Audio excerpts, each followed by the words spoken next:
The wrestling gods were not shining on our Black Queens this weekend as Jade Cargill and Bianca Belair lose their titles. We're going to unpack everything that happened over this WrestleMania-esque weekend.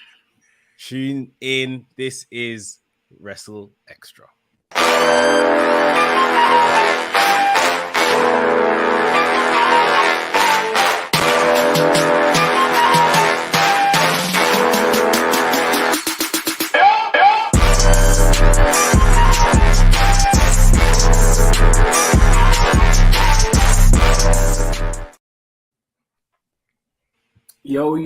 Yo, this is WrstlXtra. I'm your boy, A Dazzle, the Black Wrestling Advocate, joined by my trio's team, Mex, the WrestleManiac, if you will. And of course, the professor that is Gerard Bonner. Where do we go from here? It has been 2 weeks we've been away. Some of us had to rest. Some of us had to travel and do other things. Some of us decided to just become new fathers out of nowhere. I mean, what in the world? Shout out and congrats to our boy Mex. Of course, he's a new father of a new little girl. Baby number two. The family is complete. We've got Mex. We've got Mrs. Mex. We've got Mex 2.0. And now we have Mex Monet. Yeah. I love it. Mr. Mex, how's these first 2 weeks been? You've now got a new little girl, of course. Yeah. Before you've got your son, you've got a little girl. Is there anything different? What's different around the house?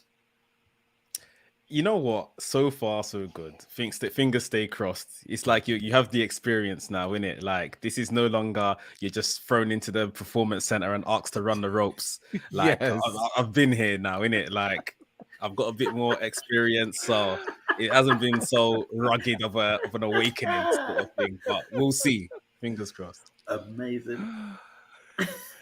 It's too good. Well, you know, they are saying that baby mania is running wild. So it's true. Something's going on. Something's going on in the world of wrestling at the minute.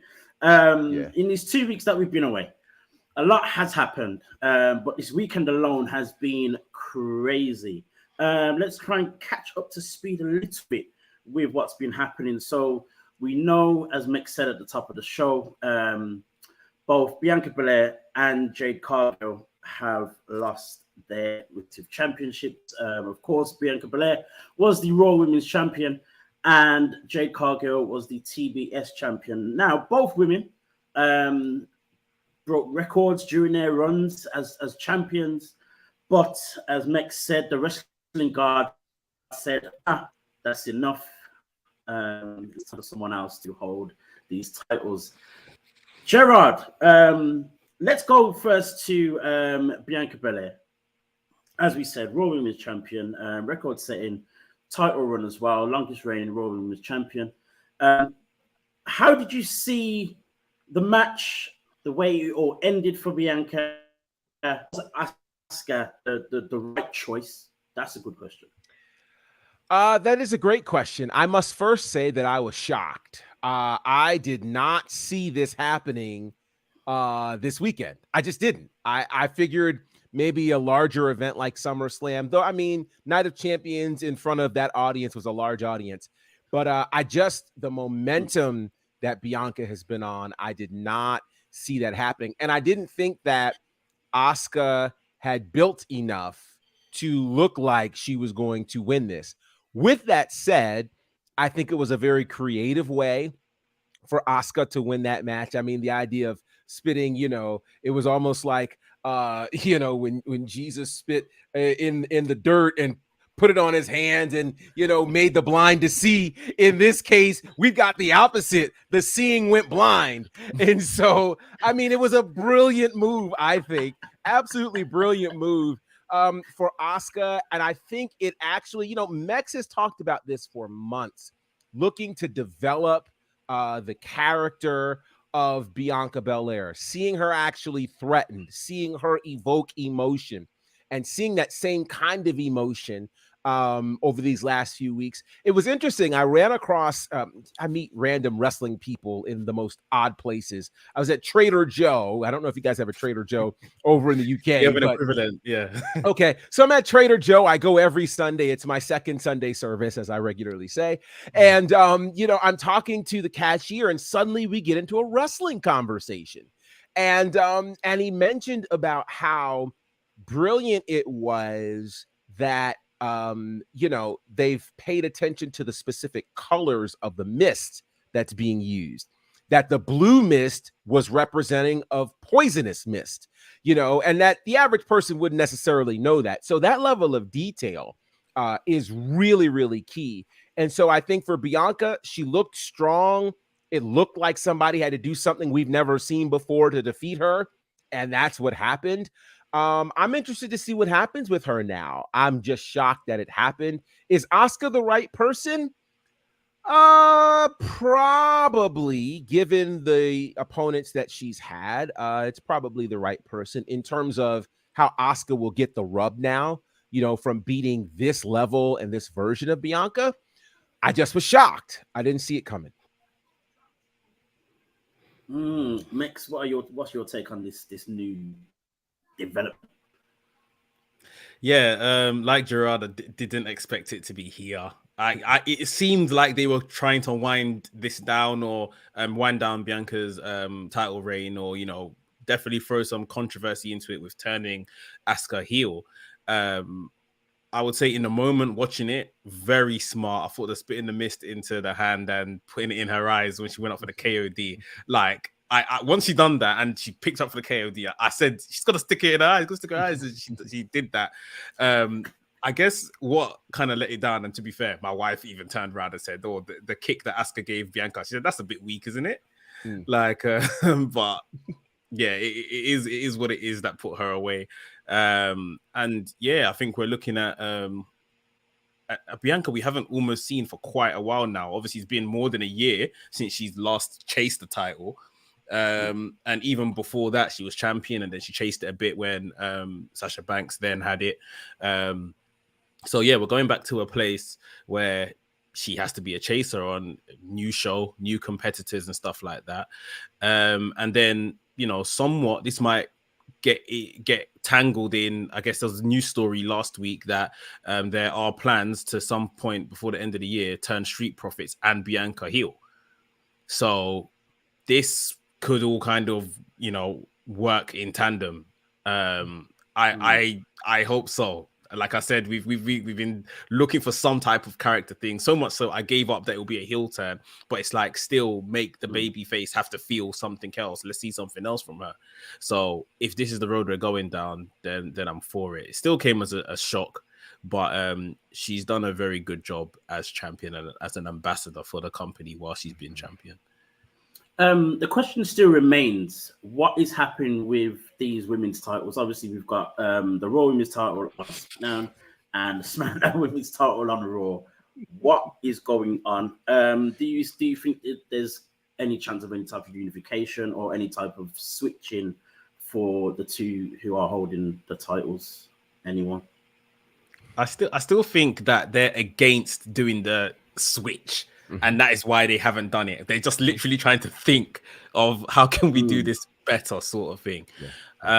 I mean, it almost kind of just it's there shouting at you, like give one of them the WWE Women's title and the other one the WWE Universal Women's title or something, some kind of variation of that. Because I don't see them doing like a unification and then there's only one women's champion. So it seems like that's the obvious answer. At the same time, it seems like they're almost waiting for something, maybe another scenario where they can do that or something like that. Yeah, I don't know. It's not rocket science, so I don't know what the delay is really. Gerard, your thought? I'm with Mex on this one. I do think we saw an interesting egg dropped last night on Raw when when Asuka won, it was referred to as the Women's Championship. They did not say the Raw Women's Championship, which I found that to be very interesting. They're usually very, very specific when it comes to branding these championships. So I always pay attention when they do little things like that. I think one of the things that they paid attention to is just how poorly the title swap has been received over time, so nobody wants to see that. I'm of the mindset, hey, listen, the entire women's space, almost every women's championship is displaced right now. So it makes me think that they are looking to do something over time that's going to make a lot of sense. So they're intentionally not addressing it until whatever the right time is. And when that right time is, it'll be something that we can all go, that makes sense. So I'm just rolling along for the ride right now until we get something that makes sense. Yeah, for sure. Going back to Bianca's run, very specifically, do you think that she can look back, or not even she, but we can look back at it and say it was a great run? Yes, she broke records. Did she beat the right people? Was she beaten by the right person? I know I asked that question already, but can she be proud of that run, or do we think there could and probably should be more in a future run for Bianca Belair? I think she has to be proud of this run. And to me, here is the proof of the impact of that run. She posted the day before Night of Champions a billboard that was in Jeddah, Saudi Arabia. And the two faces that were on this billboard promoting this event were Roman Reigns and Bianca Belair.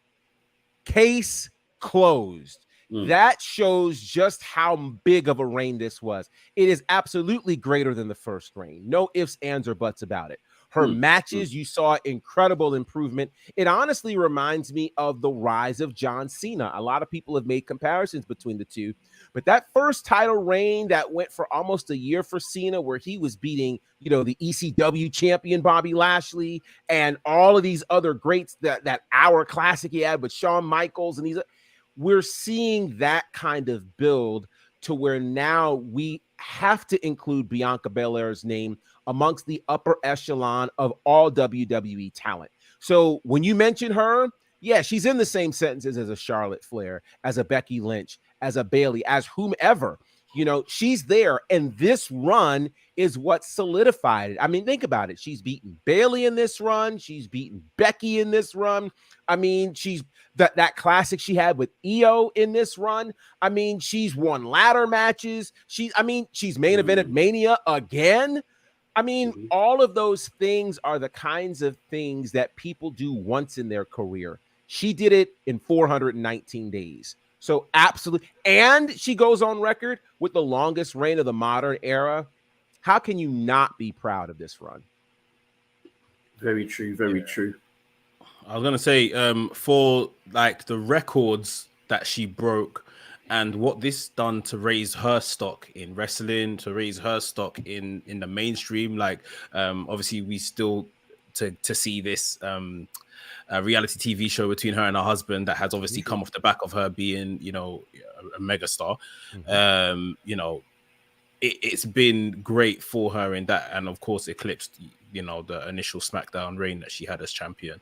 From a wrestling point of view, in terms of quality, she always delivers in the ring. They've let her down in terms of the booking of the run, the championship run, because they never really just from week to week, it was just always kind of waiting for the big match. And when a big match came, often delivered, as she does. But just as a storytelling point of view, as a character development point of view, I would say they let her down. But just from a sheer, like Gerard said, her name is in the history books now. And to be given that mantle of beating it for 400, the person that's going to beat that eventually is going to be a special person. And we're going to keep hearing it, just like we kept hearing it when Bianca was approaching it. It's, whoever the superstar is, they're going to have to beat the 400 and something days that Bianca Belair set. So her name is going to be constantly repeated on this product until, it's not. So, she's definitely done a good job in that respect. Amazing. Yeah, I think it can definitely be said that based on the numbers, based on her stardom, her rise, it's been a phenomenal run. And what's great is like Mix was very right in terms of like the booking and this character development that seemed a bit, underwhelming, I guess is probably the best word. But at the same time, when we look at history, we don't really look at the week to week. So in hindsight, it's definitely gonna go down as a great run. On a week to week, it was frustrating at times. And it's going to be interesting to see now what they do with her in terms of booking for her to reach back to any kind of title contender or win a title again. So that's going to be interesting. Speaking of booking and it not being the greatest and a run coming to an end, of course, as we said, Jade Cargill's run has now come to an end. We on this show have been expecting and waiting for it.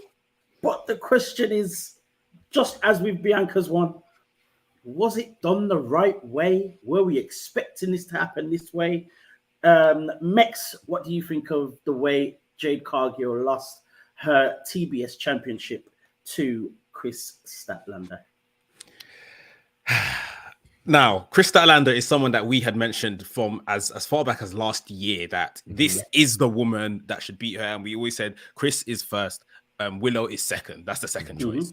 And it was really only them two in the conversation, right? The Taya Valkyrie, the build, everything has been not very good. I would say the match that we got at Double or Nothing was very, very good. Very good. Really good. Probably Jade's best match that she's had today. And anytime she is given these big matches against a experienced star and not someone that maybe has 1 year, 2 years experience on top of her own experience, she can come to the table. You see what I mean? She really does deliver. Now, this particular booking, right? A couple weeks ago, I was watching Rampage, right? And she was on 56 wins.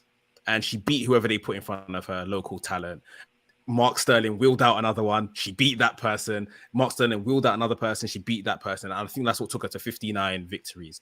And I said, no, okay, this is just stat padding, literally. Like, what are they doing here? Like, they've lost the plot here, right? And this is my first point. Had they kept doing that, like maybe done it on Dynamite last week, she's beaten another 3 people or something like that, and it's becoming a thing of Jade is literally beating multiple people in the same night, one after another. And then obviously, because that's what's happened on the pay-per-view, she's got too big for her boots. She's called out another person after her actual advertised match, and now she's lost. Then that's a level of story. Like, she was getting carried away. One person wasn't enough per night. It's now 2 people a night, 3 people a night. She's beating them all, and now she's fallen on her sword to Kris Statlander. They didn't do that, right? She didn't lose to Taya Valkyrie in the match, which a lot of people were relatively happy with. They didn't want to see Taya win the title, or at least off the back of the build they had done, they didn't want to see Taya win the title. My second thing is, Kris Statlander has obviously not been cleared 5 minutes before the match took place. She must have been ready and waiting, training and getting ready. So cut the nonsense with whatever's going on with Taya's story and tell an actual story between Kris Statlander returning from injury and chasing down Jade Cargill and winning the title at Double or Nothing. Because they have eradicated any meaning that they giving her this undefeated streak, giving her 60 wins. Like, it's literally all gone in a flash to someone that, we all said it should be a contender to beat her, but losing this kind of streak shouldn't come so, easy sort of thing. Like, I think it should have been built up to really mean something, that Jade has been slayed and, this is the next kind of person. You see what I mean? But they just literally just gave it away. And like, at the end of the day, she was overconfident, and that's why she took on the challenge of Kris Statlander. And commentators tried as well as they could to tell a story like she's not stepping down. Statlander's coming down to the ring. Jade is still standing there like, we're gonna have another match sort of thing. but I just feel like you've built up the 60 wins. You never really made us feel like it was in jeopardy until it was, and then it went. And yeah, if Statlander's been available, tell a bit of a story before we get to the pay-per-view, or if they were going to tell the story of her being overconfident and beating several people in a night, then that's what they should have done until the point where Statlander then came out. But yeah, it's happened now, hasn't it? So we are where we are. Gerard. Well, so I have a slightly different opinion. On one hand, I think that obviously she had a great match. Now, I did not see Rampage where they had been doing this. So for me, I kind of saw it. For one, obviously it was an amazing match. Side note, and I don't want to jump the gun, but at some point we need to talk about her entrance. At some point. Okay. We talk about her entrance. So amazing match for Jade Cargill. No ifs, ands, or buts about it. And I wasn't, so for me, this did two things. One, I think it showed how horrible Smart Mark is, right? Like, I don't remember when their relationship resumed. I remember when she put him to the side and grabbed Stokely, and then all of a sudden he showed up again. I don't know why he showed up. But to me, this is immediate cause for her to fire him, right? Because he got her into this whole mess. I wasn't moved negatively by Kris Statlander winning this match, just because I felt like it was clear that the match took a lot out of her. The match with Taya took a lot out of Jade. So Jade losing in this way didn't make me feel some kind of way like, oh my God, they did her wrong. We've talked before that the only way for her to get to the world title picture is to somehow drop this TBS title. And so them doing it almost Money in the Bank style was different for them. And I could be okay with that, considering it was Kris Statlander and not some local talent, right? For me, I need sense of Smart Mark. That doesn't make any sense to me. And to me, do not have her chase the TBS championship anymore. Have her do two things. Have her come back and say, number one, Smart Mark, you're fired. You don't speak for me. This should have never been agreed to. But secondly, now that I've proven what I can do at the TBS championship, let me go after the title that I should have been going after in the first place, that being the world championship. With all of that said, what this weekend proved to me is just how much we love Jade Cargill and Bianca Belair as our women's champions. We love them. We all felt some sort of punch in the gut when they lost, even though we're like, okay, it was over 500 days and she didn't have any real competitors. Okay, for Bianca, it was over 400 days. We love them as our champions. They did something for us that most of us didn't have while we were growing up. We didn't have amazing African-American figures who were champions for a lengthy period of time. You know, even the Kofi run, the 6-month run, it wasn't something that we were like, Kofi's the man, you know, and they never made him the man. In both of these cases, they made Bianca and Jade the face of their companies. There's a lot to be said for that. And I will say this. I don't know what we did to deserve a woman who is fully Jamaican, glory to God, a woman who is a full AKA, glory to God, who can step, oh great glory to our wonderful God, who can turn around and look like a Greek goddess, okay, and who can get it done in the ring. Oh, and that's on AEW, because for WWE, we had the same thing. Someone who was unapologetically black, incredibly beautiful, wildly athletic, articulate, could represent everybody. I don't know what we did to deserve these two women on our screen as champions for 400 and 500 days, but thank you, God. May we receive this once again. Amen. Amen. No, for sure. I mean, in that time, especially with both of them at the peak, And I think more so when Jade was at her peak, because her run kind of, it kind of dipped, whereas Bianca's kind of kept on rising slowly. When both of them were at the peak of their runs, it was just phenomenal. I mean, we've mentioned it on here a few times as well. With having, Bianca, Jade, Athena, Mercedes at a point as well. Tasha Steelz as a champion. I mean, now we've lost out on Bianca and Jade, but we've also now got Willow as a champion as well, which is phenomenal. So we've still got something to hold on to and be proud of. I was watching Athena on the last episode of Ring of Honor, just absolutely killing it with Kiera Hogan chasing her tail as well now. There is still a lot for us to hold on to, be proud of. And use the same, the same descriptions and accolades that Gerald's just used to describe all of these women that are holding these titles or who are chasing them very close to becoming champions. So it's absolutely amazing. Speaking of Jade Cargill's entrance, I had to check that I was watching AEW or Impact because I thought it was Trinity. Right. I wasn't ready. Mex, what did you think of the entrance yourself?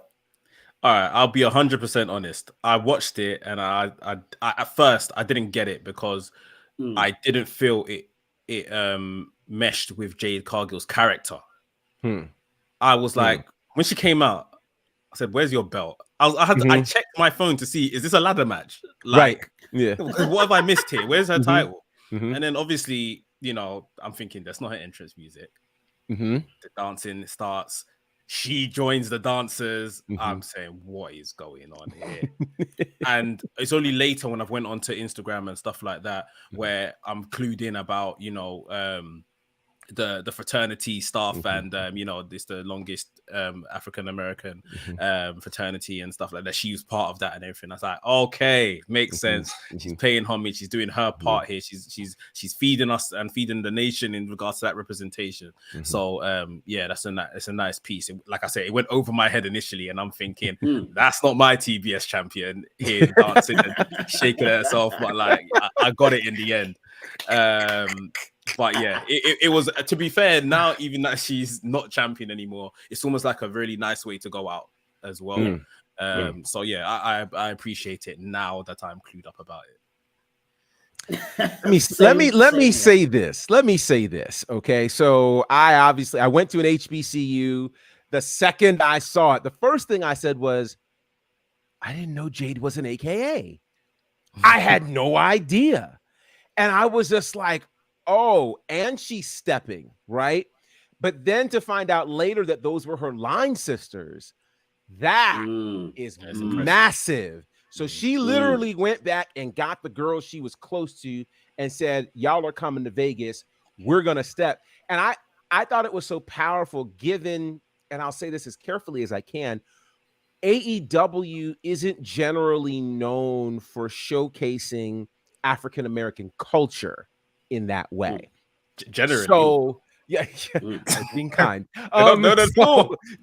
So this was such a major move, and what a great way to inform and educate people again about the history of what she's doing and who she is, period. It was incredible to see. So yeah, seeing her as a man, we already loved her, but Jade as an AKA, OMG, that's a problem. And I mean, she had the colors on, and oh Lord have mercy, wonderful, just glorious. And let me just say it was a big deal here in the States. A big deal. Black culture. I was just about to say. There was no explanation needed. We understood exactly what was happening. I was just about to say this would have been a very different conversation had Gerard not been here. Because it would have gone over our heads. I would be looking like, huh? But I get it. I completely understand. And as you said, for her to bring back all of her sisters as well, and all that kind of just it's crazy.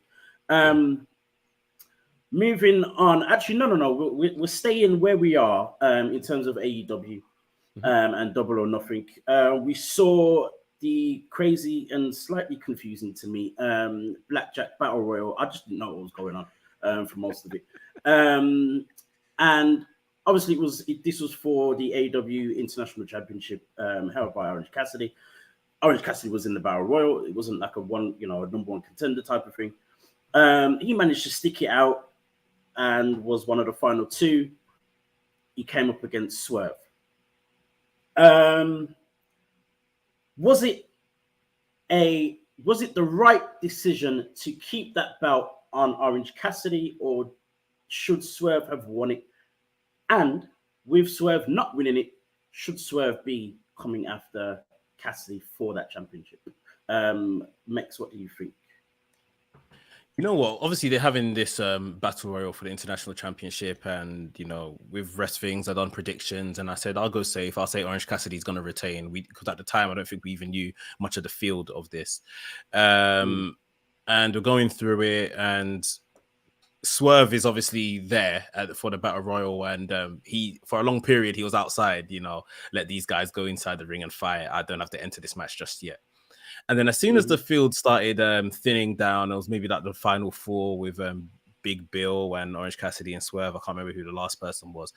I was thinking, Swerve could do this. Like this could be nice for Swerve. Like it's a nice little position, international champion. I'm still not too into the whole mogul affiliates thing, but he could, from what Orange Cassidy has done with his title, he'd be a good person to pick it up from here and then keep going in that same kind of ilk. And obviously they were the last two. They had a little mini match, highly contested of what was there, and in the end, Orange Cassidy kind of won it in just Orange Cassidy lackadaisical style, which was fine. They're telling this story of Orange Cassidy being broken down and everything. I don't know how he then survives a 20-man battle royal after, escaping every week, but he's been doing great work with that title. And I was just left feeling that, I don't know when they're going to take this title off OC. Like, he's doing a great job as champion, but this was a very good opportunity to give the title to somebody that I feel like a lot of people would have been accepting of beating OC after this run. Like I say, he would have continued the title in the same kind of fashion, and it wouldn't have went into disarray like the TNT title has. And I'm just thinking, is this possibly a missed opportunity? Now, of course, he can circle around. You don't know what's going to happen on Dynamite tomorrow night or whatever the case is, and he might still want a piece of OC and that title, but I just feel with the story they've told with OC, him Swerve being like this opportunist that came in to the match later on and not from the beginning and stuff like that, and obviously he's got his goons behind him anyway. This really could have been a good chance to take the title off OC, but yeah, I don't know what you guys think. Gerard, what do you think? It's interesting. I liked it coming down to Swerve and Orange Cassidy. It felt like I hadn't seen Swerve on television in a while, and maybe I just missed his segments that he was on. But he's on Rampage a lot doing nonsense stuff. There it is. That's why I've missed it. So yeah. I will say it was good to see him being Swerve-like. I mean, him getting darker is still kind of weird to me. But what I think is the reason why I think it was good that he didn't win is I don't want Swerve to be champion by winning a battle royal. I want him to pin Orange Cassidy. And I think we got the inklings of what could be a great one-on-one match to see how Swerve could actually do that. So I'm good with Swerve getting that opportunity at some point to have a full-on match with Orange Cassidy. And given all the wins that Orange Cassidy has had, like, it'll be a great moment. But I don't think they missed the opportunity. I am glad, though, that we got to see Swerve as the last man in there with him, because that just provided something very, very different. The interesting thing, I think, is, are they putting themselves in a bit of a corner if Orange Cassidy just technically beat 20 men? Yes. Who's left? We run into the same problem as we had with Jade Cargill. So I think that's interesting. And that's the thing I was thinking as well is, are we getting to this point where Orange Cassidy is a little bit too over? Has he won too many matches? Has he defeated too many odds more than anything? And I think for me, the missed opportunity will be from here if Swerve doesn't now challenge Orange Cassidy one-on-one. Or there is some level of, weekly interaction for maybe a few weeks. Whether he ends up winning or not, I don't think it necessarily matters. But I think there needs to be this thing where Swerve now has the confidence, that he can beat Cassidy on his own. And obviously, he's got the Mogul affiliates. We've got Cassidy with the best friends. You've got that whole interaction between all of those guys. It's very easily done. But yeah, for me, I think for Orange Cassidy, I almost feel as though too much is happening. It's almost like they're trying too hard now. Yes, he's over. Yes, he's popular. But come on. You know what I will give it? He is having consistently on Dynamite the best matches. Oh yeah, outstanding. It's very good. It's very interesting. They're literally telling the story every week. They're telling us this guy can't take this. His body is breaking down. He's got kinesio tape all over him, being ripped off. He's no longer winning these matches convincingly. He's literally escaping these matches every single week. So they're really building up very well for ultimately a dastardly person like Swerve to come in and just rubbish him, and this is my title now. And it's like, everyone can feel pity for OC. That person can get the heat because OC's tried so hard with this championship, and that's why I thought more than anything, Swerve's character is almost perfect for the kind of person to come in and just pick up the bones, eat the scrap and get rid of OC. So I guess they're gonna go forth, and there's other people there. Obviously, we know they've got this new show coming. There's a Miro maybe waiting in the wings. There's a Andrade El Idolo waiting there, and this could be maybe a top title over there on Collision if that's what they plan to do. But yeah, I just really felt like it didn't. I've never thought at times I thought it would nice to see Swerve with a title, and I've never really thought about much of it until I saw, these two be the final two in the Battle Royal, and I'm thinking they could do this here, and I wouldn't be mad. But it seems like they're committed to leaving Swerve on Rampage. So he's still here fighting Keith Lee. For all of those that don't watch Rampage, he's literally, and obviously we saw a bit of that in the Battle Royal as well. He's literally still here in his war with Keith Lee. So. Yeah, that's a quick question actually. So the original plan was for Keith Lee and Swerve to go one-on-one at Double or Nothing. It kind of changed, I think, a week before, and they ended up in this Battle Royal. Was that the right choice, or should they have gone one-on-one and kind of hopefully ended the feud after that match? Could have done that. Yeah, I would have liked to have seen them go one-on-one. That would have. I mean, I wonder sometimes if AEW runs feuds too long. Because this one has gone way too. I mean, think about it. This time last year, they were tag team champions, and it was like September where they lost the title. So they're feuding for 9 months over what? Like, it just doesn't make sense. I mean, and that's the thing.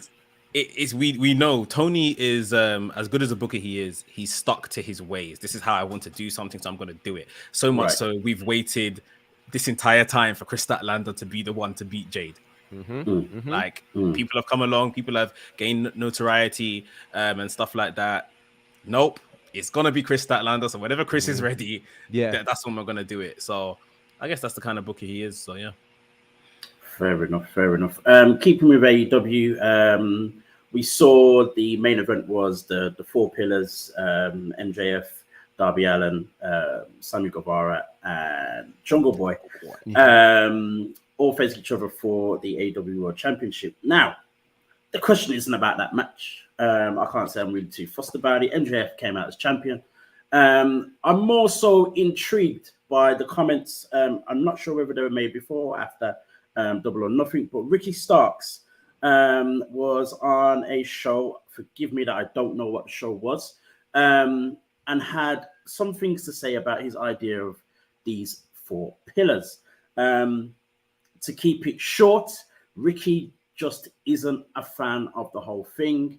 He even went on to say that he found it quite, endearing that, some people mentioned him to possibly a fifth pillar, but he was like, I don't want that. He doesn't understand how these four guys, and I don't know if it's about those four guys specifically, but more so the idea of having four men that are seen as pillars of the company.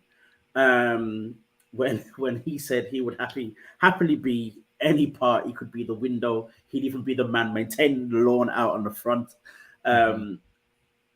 Do we see a point in this pillars thing?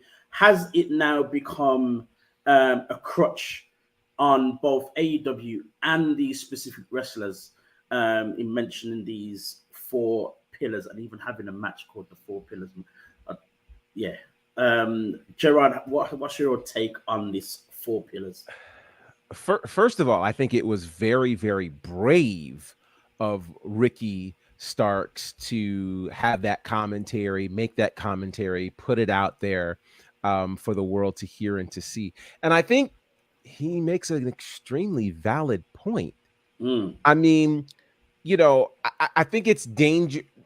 With his explanation, I fully understand the concept of how dangerous it is to say, basically, when you're talking about something being a pillar, it is something that holds a building up, right? It is to insinuate that without these pillars, the building can't stand. Right. So you're ultimately saying that screw everybody else in the company who has had anything to do with making this work. We built it on the backs of these four pillars. It would have been better if they called them, four homegrown superstars who've been here since day one. I think we'd be okay with that. But I think they kind of, use that as the women who are against the outcasts, right? So there's got to be a better way, because what you're ultimately doing is you're negating the work of a Chris Jericho, who was your first world champion, who, if we're completely honest, it was the signing of Chris Jericho that turned a lot of people's heads to go, oh, snap, Jericho's here? Okay, we need to pay attention to this company who at one point, at that point, they hadn't had a match. They were only selling T-shirts, and there was a lot of hype built on the Elite. So are you discounting and discrediting the Elite and what the Elite means to all elite wrestling? My God, the company's named after them. Right? Are you discounting Cody Rhodes and all that Cody Rhodes has meant to this particular company? And what I think is also unfair is you are discounting not just the work of all of the other world champions, but all of the other people who you literally could build the company around as well. So is a Powerhouse Hobbs not pillar-like material? Is a Ricky Starks not pillar-like material? Is Hook not pillar-like material? Like, we could name just as many people. And let me say this too. You've given the world title to one of those people who you call a pillar, and I think it's the worst world title reign they've had. Okay? I enjoyed Hangman's world title reign more than that. Moxley obviously had a better world title reign than that. Omega had a better world title reign than that. Obviously, Jericho did as well. MJF has not. I mean, if you say, I'm building my company around this guy, let me tell you the stat that got me during that match. When they introduced him, and you know how AEW in the lower third will always tell you that wrestler's record for the year. His record was 2-0. So it's the end of the 5th month of the year, and your world champion has only wrestled twice. That's not cute. Rick, that's the stuff that made people get mad at Brock Lesnar and call him a part-timer, right? People are mad when Roman Reigns at over 1,000 days has less than 2 title defenses in 2 months. And this guy, who's no Roman Reigns, who has no reason to not be on television and wrestling regularly, twice, and he's a pillar? Get out of here, man. So to that end, I think Ricky Starks has an amazing point. And I think AEW really does need to think about what is the message that they're sending, not just to the fans, but to their fellow wrestlers, because you can't tell me if I'm new to that company or if I've been there in the foundational years. And let's face it, these 4 years are all foundational.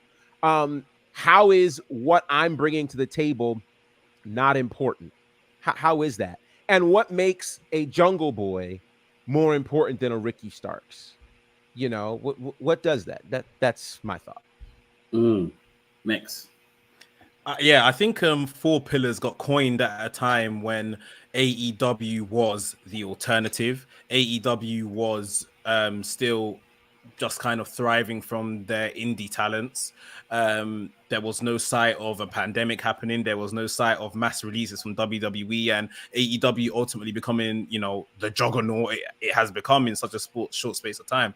So they were happy to, you know, kind of just call these guys the Pillars and whatever the case is. And yeah, Pillars is a cool name, but rightly said by Gerard, the right Pillars shouldn't be what they were dubbed as, and more so that these are our originals. These are our homegrown talents. Because yes, now they have I guess cornered themselves with that term Pillars, and even in terms of ability and everything like that. And you know, we want to talk durability. We all know that necessarily this particular show, Double or Nothing, didn't particularly do too well in that section. So are these what, you know, your pillars are doing, if that's what you want to call them? So much so your pillars didn't even have the A story on the show.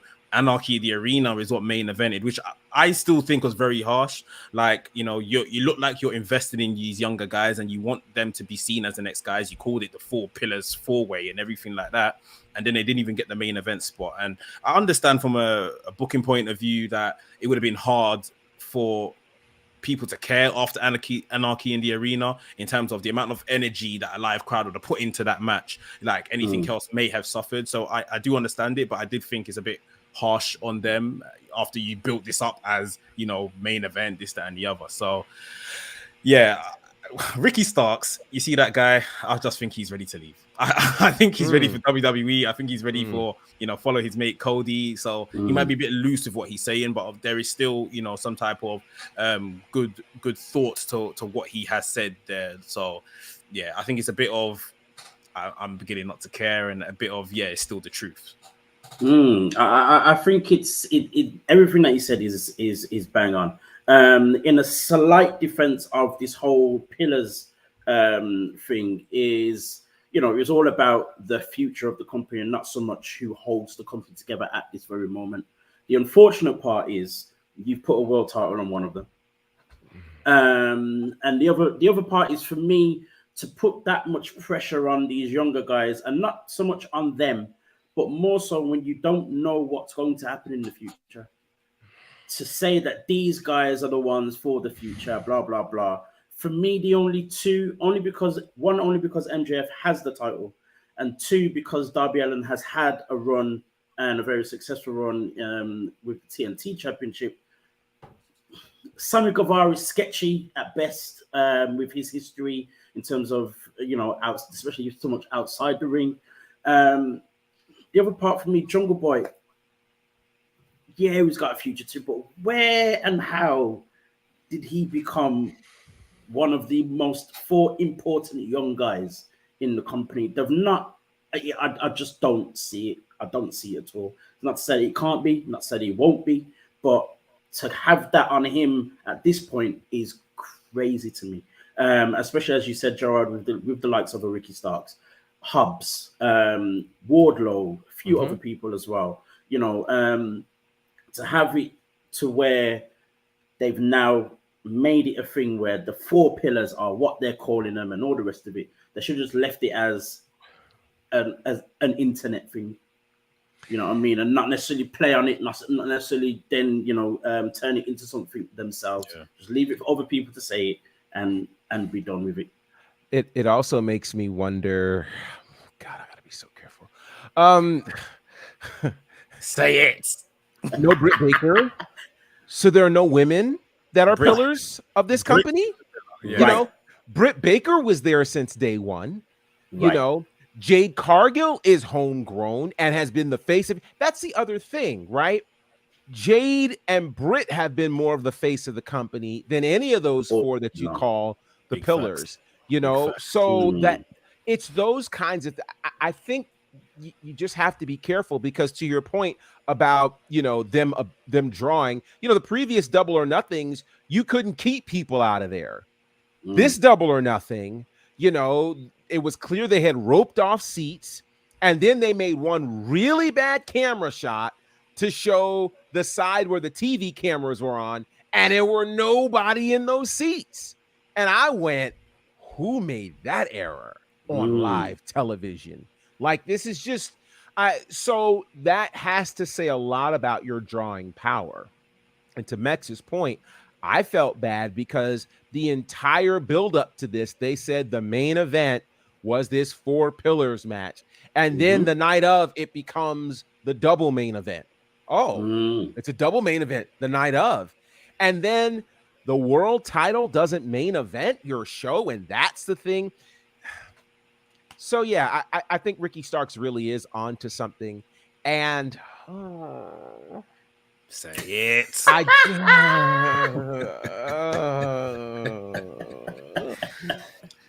I'll just say this. All four pillars have something very interesting in common. That's all. Wow. So if that's where you want to build your company, you don't leave a lot of room. And again, I say, none of those four are the face of the company. Not even MJF as the world champion. It's just not. And you can't build a face of the company with somebody who is that obnoxious and who refuses to wrestle. Just okay. All right. Oh, it's crazy. It's crazy. Moving on. Of course, there was also, what was it called again? Battleground. Gosh. Yes. So many names to remember over this weekend of the premium live events. Battleground, NXT's Battleground. Another great show. NXT back on the road. I think it's the second, maybe the third show that I've had on the road now.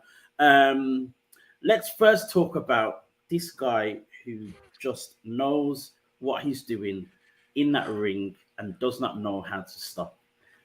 He is now the winningest North American champion in NXT history. That is Wes Lee.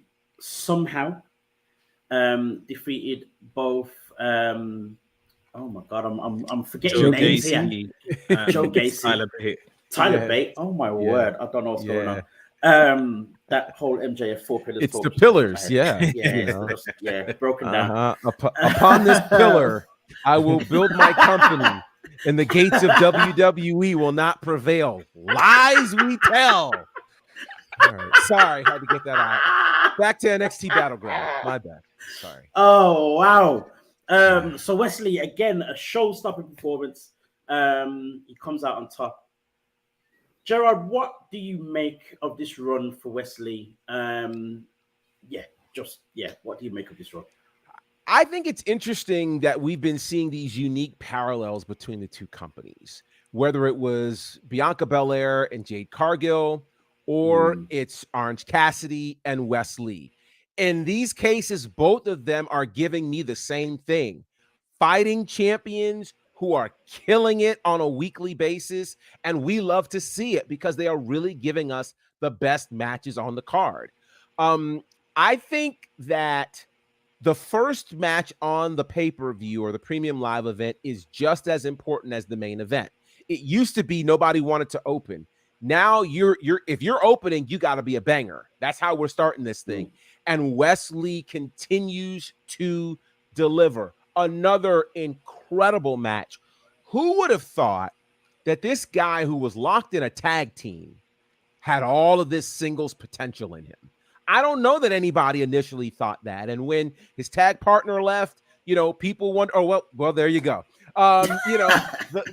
This is why you are who you are, because you see it, he's been killing it, man. And the rest of the world has to acknowledge. And I don't think when Wes Lee won this championship, people would put him in the same category as an Adam Cole or Johnny Gargano or, all of the other great North American champions. But he's that guy. And I want to see him continue this reign as long as his body will allow, because he is over and he is delivering. It's phenomenal. To the point that Gerard made about not knowing that this guy had this in him. And you know what, it's crazy because following him from when he was Desmond Xavier, before he even went to Impact, he won the Super X Cup, all the rest of it. He was a singles competitor. You saw how great he was. Yes, he's done all the stuff with MSK and as a tag team, they won so many championships and it was great. But I will definitely say that when it came to that point where he became a singles competitor again, I was very afraid of how he was going to be booked. Because of just how NXT was at the time, the way it kind of just abruptly ended with Zachary Wentz in terms of the tag team and all the rest of it. It was like, what's going to happen? Then you saw the feud, the vignettes and the promos, and you're like, oh, what are they doing with him? But now look at where we are. It's phenomenal. The story has been so perfect in how it started, him being a singles competitor again, to where he is now being like undeniable as a North American champion, to beat Tyler Bate, show Gacy who's as great as he is. The match with Dijak that he had, other matches that he's having on a week to week with with Axiom and Nathan Fraser.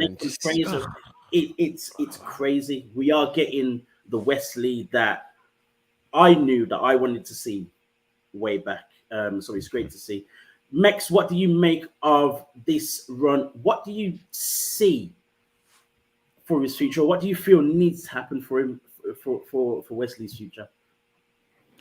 So with Wes Lee, right, I think where it got very interesting, because obviously he lost his partner through whatever allegations going on at the time, and I feel like we saw a real story being told right in front of us. Like, this guy is now, he doesn't know what to do with himself. Like, is he going to find someone to replace him in the tag team, or is he a single star? And there was literally, I felt like a real emotional connection between what he was going through, what they're portraying on TV, and obviously how I'm feeling about him, right?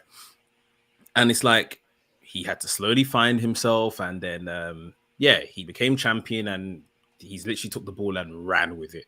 And he is the only thing, every time it's a big night like this, a PLE, I feel like I'm watching TakeOver back in 2019. It's him. It's his matches. Dijak gives me that as well. Dijak and Dragunov was excellent, and Dijak always gives me that feeling as well. Crazy. But it's, to be honest, it's just like, I know we're in a different era of NXT now, and I've accepted it. And it's cool. It's developing. It's really good for what we're getting. Those two are the only two people that make me feel like those feels of I'm watching that old product again, and what we used to get when we felt watching that old product.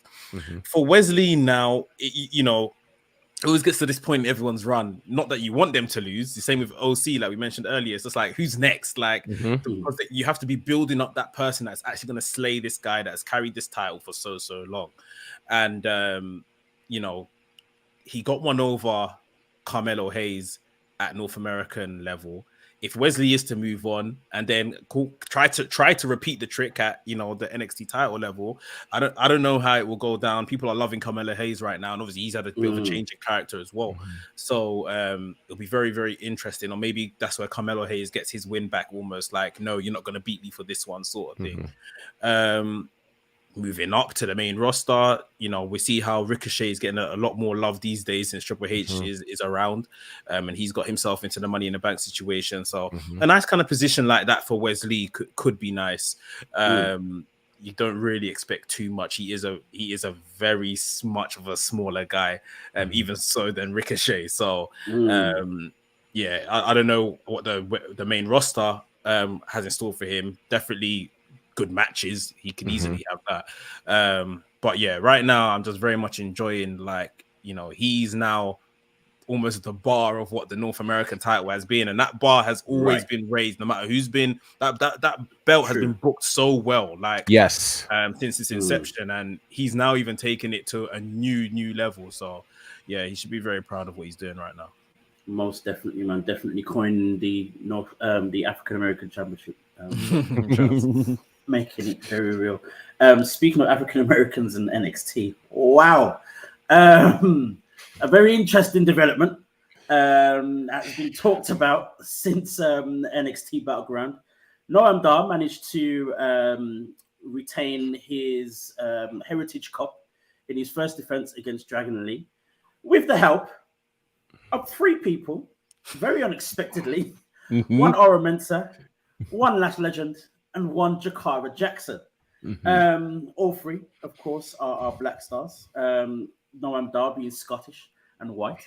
It has been a very interesting development to see the 4 of them together. It's not the first time that we've seen Noam Dar with a black female by his side. If anyone remembers Alicia Fox. Yes.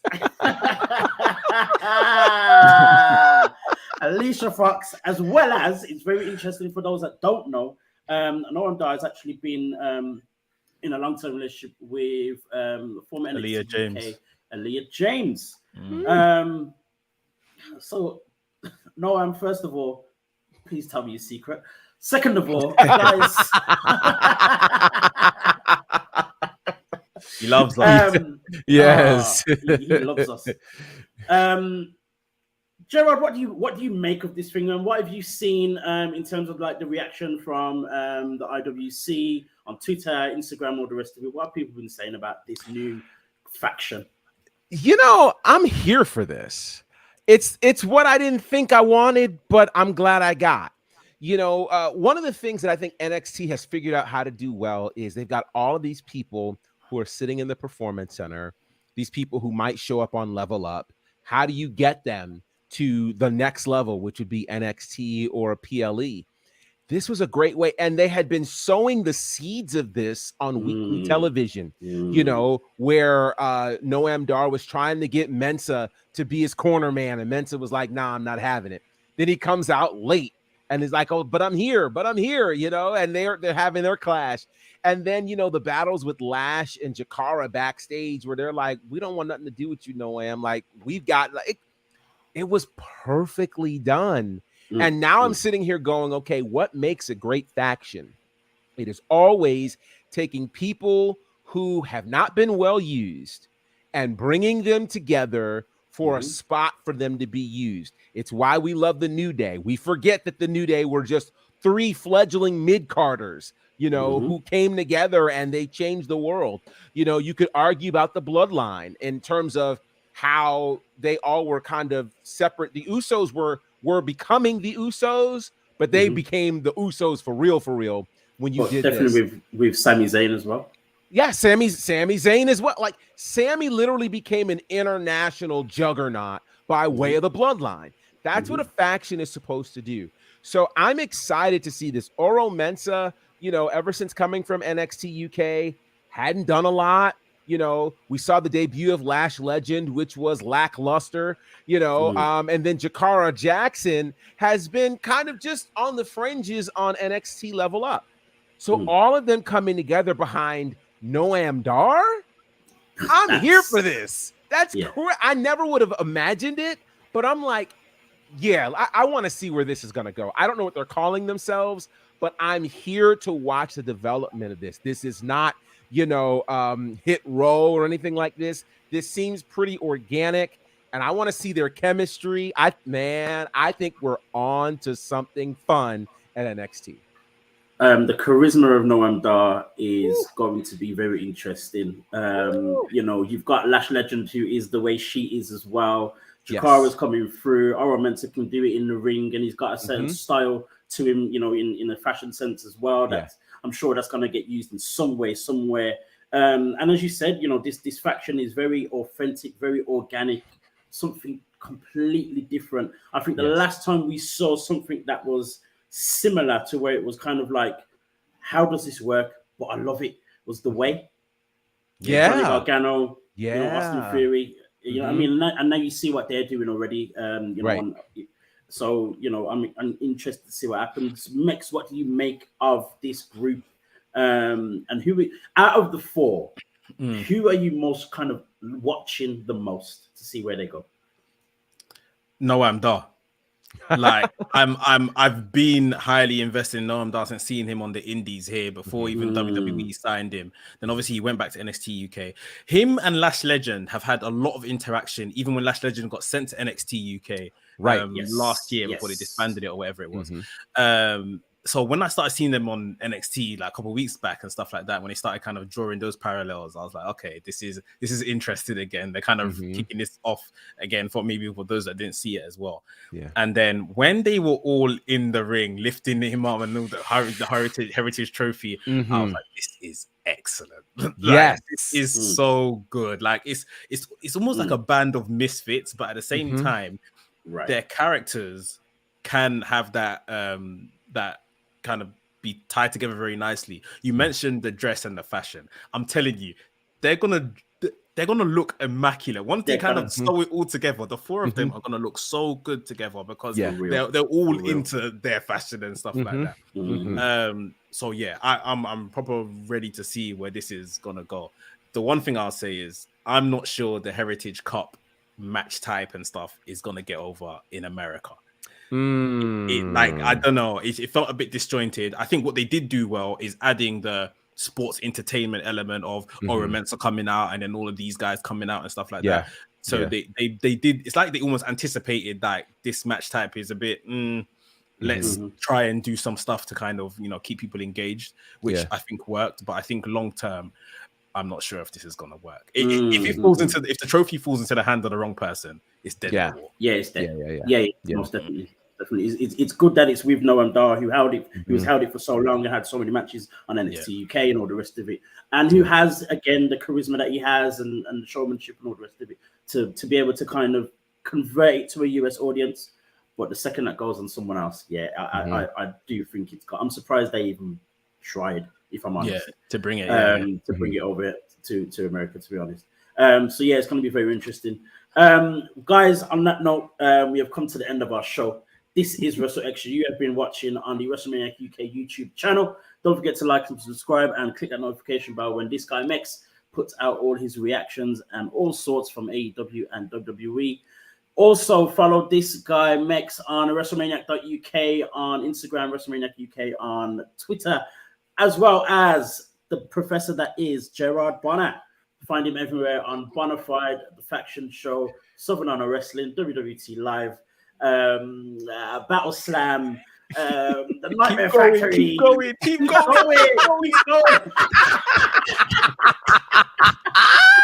What else? Hilarious. Oh my gosh. Everywhere you can find him. Of course, you guys can follow me if you're not already on Black Wrestling Alliance on Instagram, BWA Dazzle on Twitter when I can be bothered. This has been WrstlXtra, and we will see you again next time. See you later, guys. Peace out, people.